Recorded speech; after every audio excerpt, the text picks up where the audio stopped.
I think what you have to decide, for each of us get to decide this, is I think how much work are you willing to put into reliability?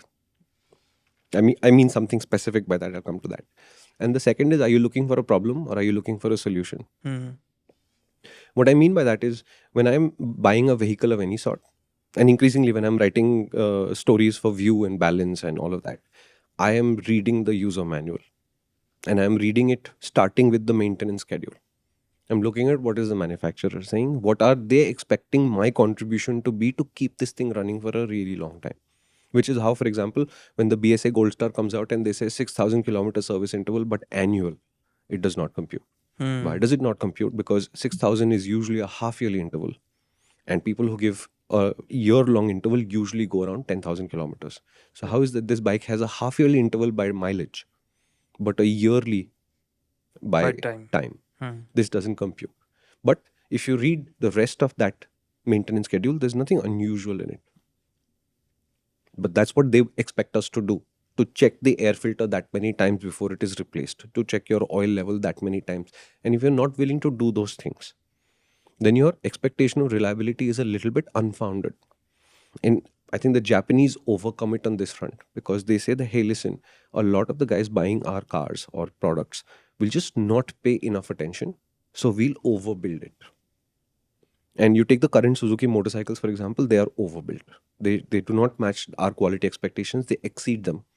And you can therefore ignore it a little bit, not be on top of maintenance, and it'll fail later. It will fail, but it will fail later. Right? The other thing is problems and solutions. When we are angry about something not being reliable, you have two choices there, like literally two. Do you want to make a problem out of this, or would you like to find a solution out of this? I think social media allows you to default to making a problem much more rapidly than being solution oriented, which was what was before social media, right? Before social media, you would go to a dealership and you would say, like, I'm suffering like this, and please help me find a solution. And once that failed, that process failed, is when you'd get angry and then start writing letters and going to consumer court, etc., etc. What is our default today? Today, your default is, I will go and rant on Twitter. A rant on Twitter is the creation of a problem first, not the ask of a solution first.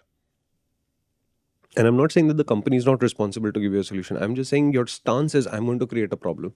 When your stance is, I'm going to create a problem, the company's stance becomes, I have to diffuse this situation rather than I have to solve this problem. And they're two entirely different processes. But it's not entirely. I know that this is common, and I know that this is not the best ways to start off with. Not to start off with. This is where it Correct. ends. You Hmm. create the problem when nothing else is working. Correct. First, get your solution done. Correct. Right? So when I am in trouble, I want to speak to my mechanic first. And that's the mechanic in the system and the mechanic outside the system, saying, what is the real problem? Hmm. Are they even diagnosing it correctly? Sometimes the authorized service station doesn't have the capability to diagnose. That's outside the system. Let them diagnose, let them fix. It's fine. I am solution oriented there, right? Then let's say authorized service center fails to fix. Then I want to gently escalate inside the system. Can I speak to the service manager?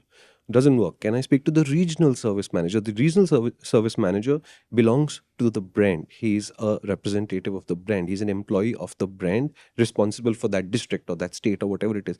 He's not a representative of the dealer, although he does work closer with the dealer than with you as a customer. But his job is to make sure problems are solved. He is an escalation point. When that fails is when you want to start making a public issue of it. Hmm. Right?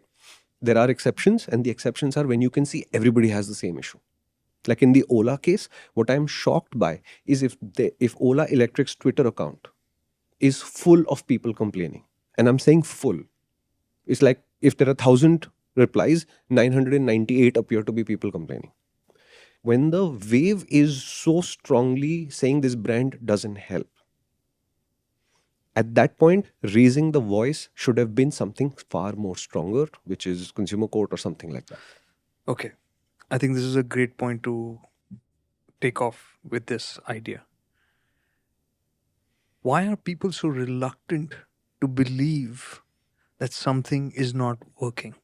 Like we have spoken about Ola saying that these scooters are not up to the mark, Yeah.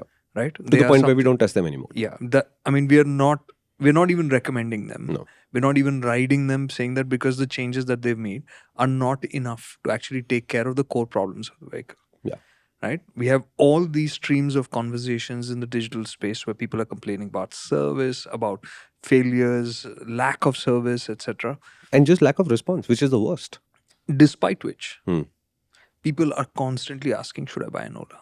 I'm still asking you the same question I asked you 6 months ago. Why do you let this bother you? If somebody wants to be a guinea pig, a guinea pig has a very defined cycle of life. So we just label it guinea pig now. They're willing to be guinea pigs is not something that I can solve, right? So what he's basically saying right now, what Shumi is saying is, if this is your mindset, you are choosing to be a lab animal. And that's your call. Oh, I misunderstood. You were looking for me the last time, not Karthik. Okay, no worries. I am also on the main motoring channel.